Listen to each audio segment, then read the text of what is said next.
Hello, it's Andrea Jackson here. Thank you so much for joining me in the live or at the replay. My name's Andrea Jackson, for those of you who know me. For those of you who don't, I work at Nu-Gnu, and we help training providers to be comfortable with any inspections conducted by talking to learners, etc., and supporting the business to improve their training experience. Today, I'm going to be speaking about how to meet the future with confidence. Just before that, though, I just want to say that I just finished a live with our group page, and I was talking about a first world problem that I'm waiting for a parcel from Royal Mail that was going to be delivered today, this morning, and I was asking about the etiquette of doing lives and whether or not you could go to the door, because I know that with Zoom, I think the etiquette is you just apologize and then go to the door. However, just for the people that I know will be watching this live as well, it came. So the parcel came just after that last live to the group discussion, and before this one. So all is well with the world. Okay, then, so let's start about, and talking about all is well with the world, the start of this post is really about the light at the end of the tunnel. Everybody's talking about the light at the end of the tunnel. Previously, I've always thought about a light at the end of the tunnel being somebody with more work and a torch. But it appears that there is going to be light at the end of the tunnel, and that we're coming into some sort of normality. But in our training world, what is that normality going to look like? Because the one thing we do know is that some of the industries have been decimated, absolutely decimated. If we look at the retail industries, if we look at the small hospitality industry, if we look at sport and rec, I mean, I've seen lots and lots of big companies close the doors. Because, couldn't cope. It just couldn't survive what was happening to it. So what will normal look like? And also, what will normal training look like? Because the one thing that we do know is that it probably won't go back to what we perceived as being normal last year or the year before. I think now we've changed our methods of training, and we've looked at online learning, we've looked at remote training, we've looked at blended learning. And I think what we've come up with is that there's at the moment it might be a mixture of all, but I think we will get to the stage that things will be planned. Because the one thing we know is that what we have to do now is we have to plan the training. The curriculum has to be planned, and there has to be a really strong independent learning plan behind it. What we've lost now is our spur of the moment. This is a really good idea, because we can't do it anymore. It's like the spontaneity has gone. If we look at our personal lives, even if we're not in tier 3, tier 2 or whatever, you can't just go and rock up and think that you're going to get a table at a restaurant, because it's just not going to happen. So that spontaneity is gone, and I think the spontaneity will go out of the training. So we have to be more planned, practiced what we're doing.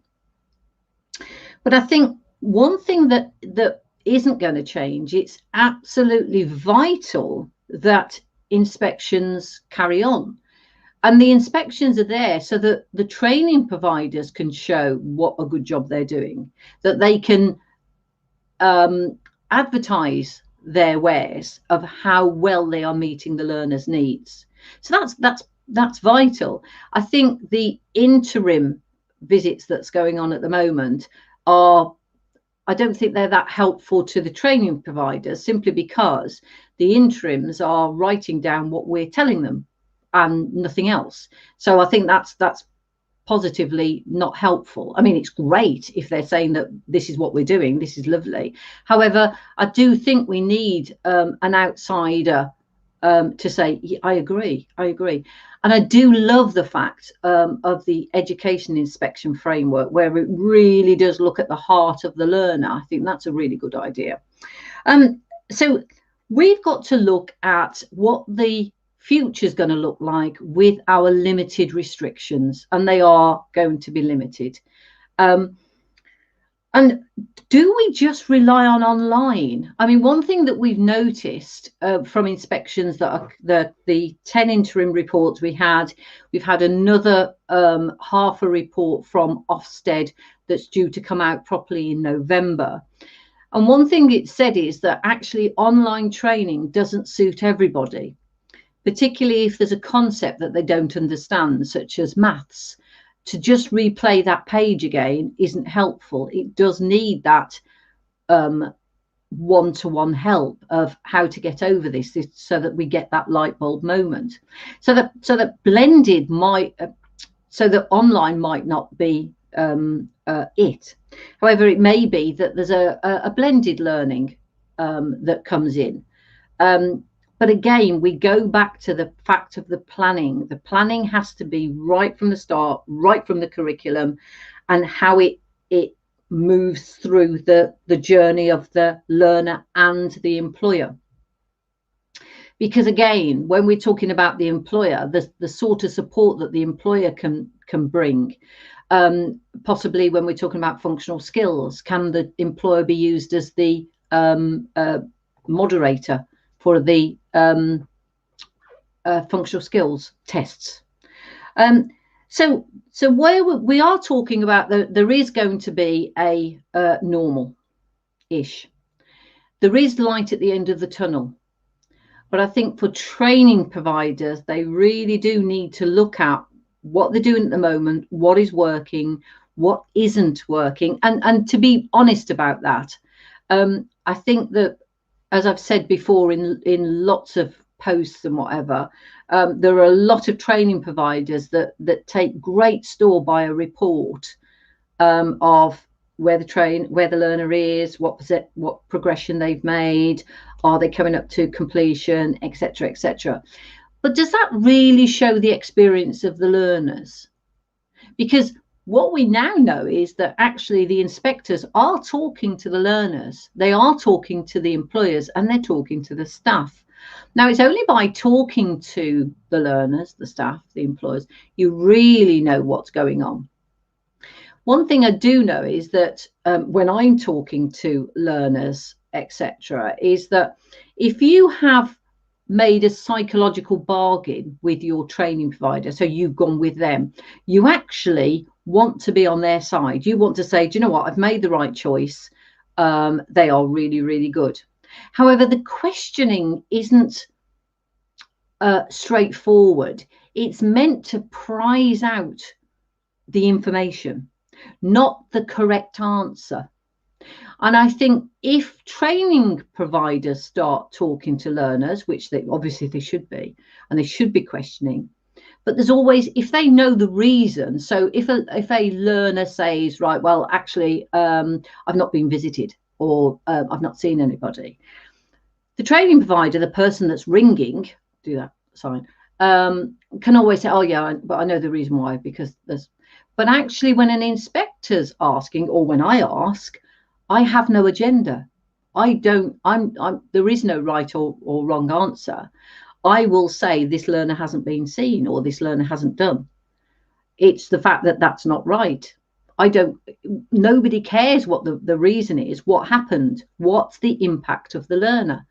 And the impact of the learner, if the impact is negative, something needs to be done about it. So that's sort of where we're looking at. So I think that moving into the next stage, if we make sure that curriculum's planned, there's a really strong independent learning, individual learning plan, so that actually it does follow that learner's journey and is a working document that is always changed. All of the stuff that actually that we've known that we've had to do. But you know what, if we use it as a working document that we want to use, it makes it easier to use it. I think we've got to get away from this 3 reviews. You've got to speak to the learner so many times, etc., etc. We've really got to delve into the heart of the needs of the learner and the employer. Okay, so that's where I'm starting from.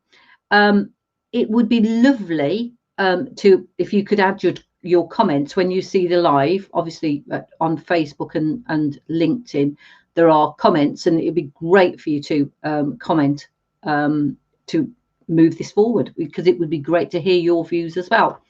I think one thing that I want to say is that at this time of change, complete change, that Nu-Gnu are offering the first 4 training providers a 20% discount to any of their inquiries that we do. And if you ring, if you contact me at Andrea at nu-gnu.com,